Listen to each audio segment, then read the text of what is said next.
pour accéder au paradis, il faut utiliser une voie. Cette voie n'est autre que la voie du Coran et de la Sunna. Al-Qur'an, le Coran, parole d'Allah subhanahu wa ta'ala, on connaît toutes et tous. Et la Sunna, c'est quoi la Sunna? On entend parler souvent de la Sunna, mais quelquefois on a peut-être tendance à négliger l'importance de la Sunna, dû soit à notre manque de compréhension concernant la Sunna, notre manque d'amour vis-à-vis du prophète sallallahu alayhi wa sallam ou autre. Qu'est-ce que la Sunna? La Sunna, c'est le modèle, l'exemple, la voie qu'a tracé, qu'a eu le prophète Mohammed sallallahu alayhi wa sallam. Si tu veux en d'autres termes pour donner une image un peu simple, la Sunna, c'est quelque part les dents d'une clé qui te permettront d'accéder au paradis. C'est pour cela qu'Allah subhanahu wa ta'ala a voulu que quand on appelle à l'acte d'adoration le plus aimé auprès d'Allah subhanahu wa ta'ala, qui n'est autre que la prière, quand on appelle les musulmans et musulmanes à accomplir la prière, al-mu'adhin, celui qui lance al-adhan, il dit « Ashhadu an la ilaha illallah » mais aussi « Ashhadu anna Muhammadan Rasulullah ». J'atteste qu'il n'y a de divinité digne d'être adorée qu'Allah et que Mohammed est son messager. J'atteste que Mohammed est son messager. L'un ne va pas sans l'autre. Si tu aimes Allah sans aimer le prophète sallallahu alayhi wa sallam, ta compréhension de la religion, ton amour vis-à-vis d'Allah azza wa jal est incomplet. Si tu prétends aimer le prophète sallallahu alayhi wa sallam alors que tu n'aimes pas ton Seigneur et tu n'obéis pas à ton Seigneur tabaraka wa ta'ala, eh bien il en va de même. Ta compréhension de la religion, eh bien elle est diminuée. On aime Allah et on aime son messager. On adore Allah avant tout, ensuite on aime son prophète Mohammed sallallahu alayhi wa sallam. Et pourquoi pas? Écoute bien et suis avec moi et prends ces quelques arguments, Inch'Allah, qui, je l'espère, te convaincront ici de t'accrocher fermement à la sunna du prophète alayhi salatu wa sallam, bien sûr si ce n'est pas déjà le cas. Allah subhanahu wa ta'ala il nous dit dans le Coran al-Karim « Man yuti'i ar-rasoul faqad ata'a Allah » Il nous rappelle, si tu prétends obéir à Allah, obéis au prophète. Puisque certains disent, on n'obéit qu'à Dieu, on n'a pas besoin d'obéir au prophète, alayhi salatu wa sallam. Bah Dieu, Allah subhanahu wa ta'ala, dans son Coran, eh bien dans le Coran, il te dit, celui qui obéit au messager d'Allah, au prophète Mohammed sallallahu alayhi wa sallam, il aura obéi à qui? À Allah. Donc quand tu obéis au prophète, en fin de compte, tu obéis à Allah. Pourquoi? Parce qu'Allah dit dans le Coran, dans un autre verset coranique, وَمَا يَنْطِقُ عَنِ الْهَوَى إِنْ هُوَ إِلَّا وَحْيٌ يُوحَى.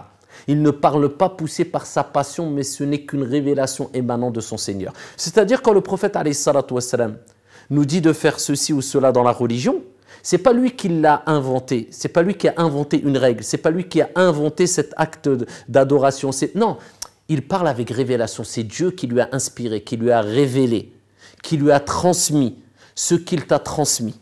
Donc quand tu obéis au prophète, tu obéis à Allah subhanahu wa ta'ala. De plus, celui qui prétend vouloir aimer Allah sans aimer le prophète alayhi salatu wa sallam, Allah lui-même lui rappelle dans le Coran qu'il s'égare complètement. Et Allah nous dit dans le Coran al-Karim de manière très claire, Qul in kuntum tuhibbun Allah. Dis, si vous aimez vraiment Allah, fattabi'uni, c'est-à-dire suivez qui? Suivez-moi, suivez le prophète alayhi salatu wa sallam, yuhibbukumullah wa yaghfir lakum, et ensuite Allah vous pardonnera. On ne peut être plus clair. Allah subhanahu wa ta'ala nous dit, si vous aimez vraiment Allah subhanahu wa ta'ala, suivez le prophète alayhi salatu wa sallam, ensuite Allah vous aimera et vous pardonnera vos péchés. Donc l'amour d'Allah passe par l'amour du prophète Mohammed alayhi afdalus salatu wa askat taslim. Allah nous dit dans le Coran, وَمَا أَتَاكُمُ الرَّسُولُ فَخُذُوهُ. Ce que le prophète vous a donné, prenez-le. C'est Allah qui le dit. Est-ce qu'il y a une quelconque ambiguïté dans cela? وَمَا أَتَاكُمُ الرَّسُولُ فَخُذُوهُ وَمَا نَهَاكُمْ عَنْهُ فَانْتَهُوا. Et ce que le prophète vous a interdit, délaissez-le. Pourquoi? Parce qu'Allah, comme on a dit précédemment, nous rappelle que ce que le prophète transmet vient d'Allah. Pourquoi alors le prophète nous le dit? Pourquoi Allah Azza wa Jal a choisi le prophète alayhi salatu wa salam? Parce que Allah a voulu qu'il y ait des messagers parmi les êtres humains qui puissent avoir un dialogue compréhensible par toutes et à tous. Par toutes et tous. Et Allah subhanahu wa ta'ala, il crée et il choisit. Il a créé des êtres humains et parmi les êtres humains, il a choisi les meilleurs. Et parmi les meilleurs, c'est Ulul Azm, les doués de détermination ou de fermeté. C'est les meilleurs. C'est les prophètes et envoyés qu'Allah Azza wa Jalla a choisi. Parmi eux, Noé alayhi salam. Il y a Ibrahim alayhi salam. Il y a Moussa alayhi salam. Moïse. Il y a Isa alayhi salam. Jésus. Et le dernier, c'est Muhammad alayhi salatu wa salam, le prophète. Et parmi ces 5, Allah a choisi les meilleurs. C'est qui? Ibrahim alayhi salam et le prophète Muhammad alayhi salatu wa salam. Et parmi ces 2, il a choisi le meilleur. C'est qui? Muhammadur Rasulullah, le messager d'Allah sallallahu alayhi wa sallam. Donc Allah n'a pas choisi le prophète par hasard. C'est parce que c'est le meilleur. L'homme au cœur le plus pur. Plus que cela, comment ne pas aimer le prophète alayhi salatu wa salam, lui obéir et suivre son chemin, alors que le prophète alayhi salatu wa salam, tu n'étais même pas vivant. Le prophète, lors de son vivant, il pensait à toi et à moi. Le prophète pensait à nous? Naam. Vous savez que le prophète sallallahu alayhi wa sallam a eu une invocation qui aurait pu être exaucée s'il avait demandé quoi que ce soit au moment où il pouvait demander à Allah subhanahu wa ta'ala. Comme tous les prophètes, parce qu'il est rapporté que tous les prophètes ont eu une invocation qui a été exaucée. Allah leur a permis de faire une dua, elle est exaucée.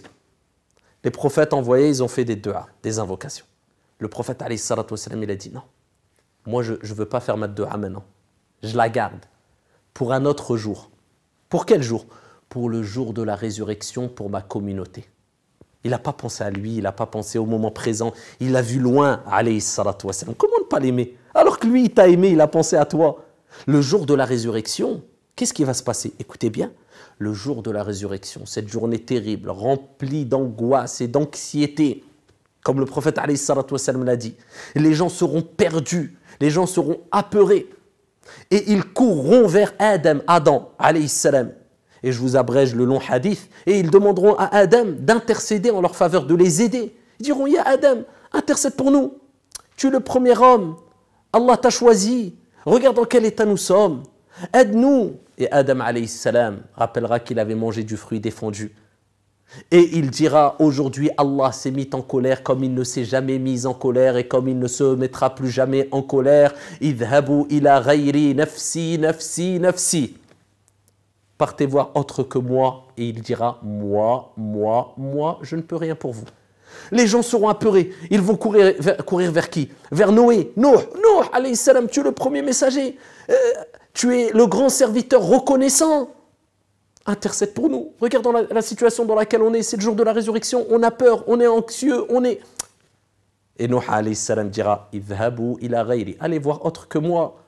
Aujourd'hui, Allah s'est mis en colère comme il ne s'est jamais mis en colère et comme il ne se mettra plus jamais en colère.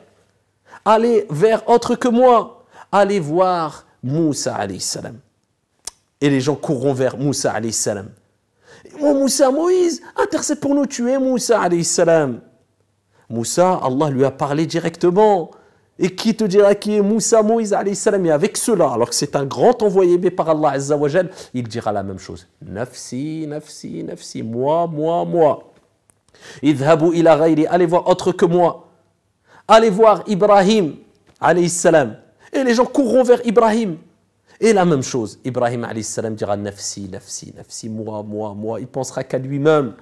Il va dire la même chose. Allah s'est mis en colère comme il ne s'est jamais mis en colère et comme il ne se mettra plus jamais en colère. Idhabu ila ghayri, idhabu ila Isa.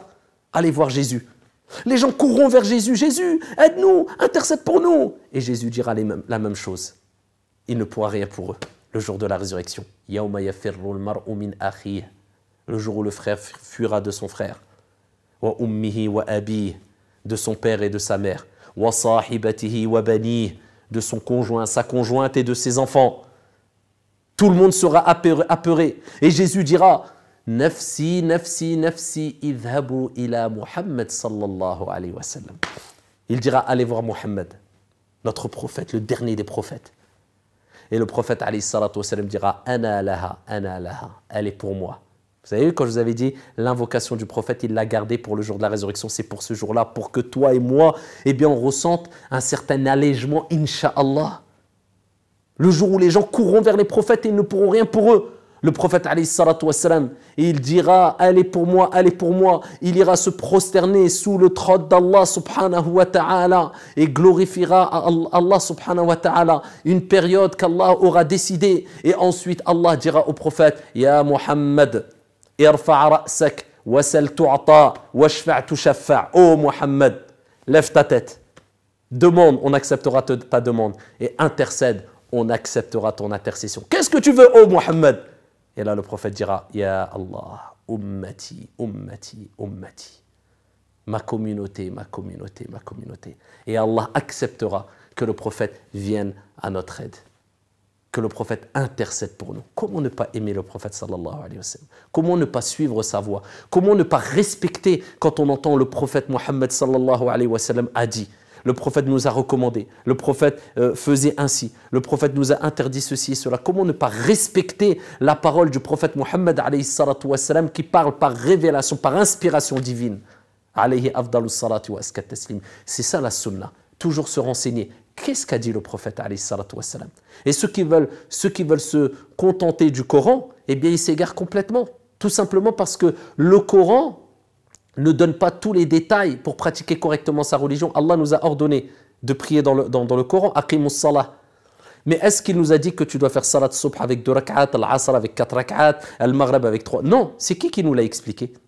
C'est le prophète Mohammed alayhi salatu wassalam. Le prophète a été envoyé aussi pour nous expliquer entre autres le Coran, pour nous donner des détails, pour nous montrer le bon exemple. Et suivre la sunna, la voie du prophète, c'est pas suivre simplement son aspect physique.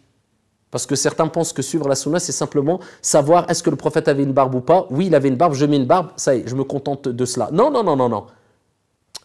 Le prophète, alayhi salatu wassalam, c'était le comportement par excellence. لَقَدْ كَانَ لَكُمْ فِي رَسُولِ اللَّهِ أُسْوَةٌ حَسَنَةٌ. Allah dit dans le Coran, vous avez dans le message d'Allah un excellent exemple. وَإِنَّكَ لَعَلَى خُلُقٍ عَظِيمٍ. Allah fait l'éloge du prophète en disant tu es doté d'un comportement excellent, exemplaire. Le prophète, c'était le bon comportement, la bonne moralité, le visage souriant, l'aide, l'entraide, la douceur, la générosité, la fermeté aussi. C'était quelqu'un de vaillant. C'est ça, c'est la moralité qu'il faut suivre aussi du prophète sallallahu alayhi wa sallam. Et sache que le prophète t'a aimé comme personne ne t'a aimé. Et c'est pour cela qu'il nous est demandé d'aimer le prophète alayhi salatu wa sallam plus que tout autre être humain. Et bien sûr, quand on entend que le prophète nous a dit de faire ceci ou cela, ou on lit des hadiths, on ne doit pas expliquer ou interpréter les hadiths, les récits prophétiques de nous-mêmes. Mais c'est pour cela qu'il y a warathatul anbiya, les héritiers des prophètes, les lumières, les savants musulmans qui nous expliquent qu'est-ce qu'a voulu dire le prophète alayhi salatu wa sallam à travers tel texte ou telle parole. Mais dans tous les cas, il faut donner de l'importance aux récits prophétiques, aux hadiths, à la parole du prophète Mohammed sallallahu alayhi wa sallam et comprendre que sans suivre le chemin du prophète alayhi salatu wa sallam, il n'est pas possible d'accéder au paradis éternel auprès du prophète alayhi salatu wa sallam. Et c'est pour cela que le prophète lui-même a dit dans un hadith authentique Kullu ummati, toute ma communauté rentrera au paradis, sauf illa man abah, sauf celui qui se refuse. Les compagnons ont dit « Oh, messager d'Allah, mais qui va se refuser de rentrer au paradis de lui-même? Qui va dire « Non, moi je ne veux pas rentrer au paradis ?» Et là, le prophète alayhi salatu wa sallam a dit « Man ata'ani dakhala al-jannah » Celui qui m'aura obéi, il rentrera au paradis. Et celui qui m'aura désobéi, ce sera refusé l'entrée au paradis auprès du prophète Mohammed alayhi afdalus salatu wa askat taslim. Wallahu a'lam, wassalamu alaikum.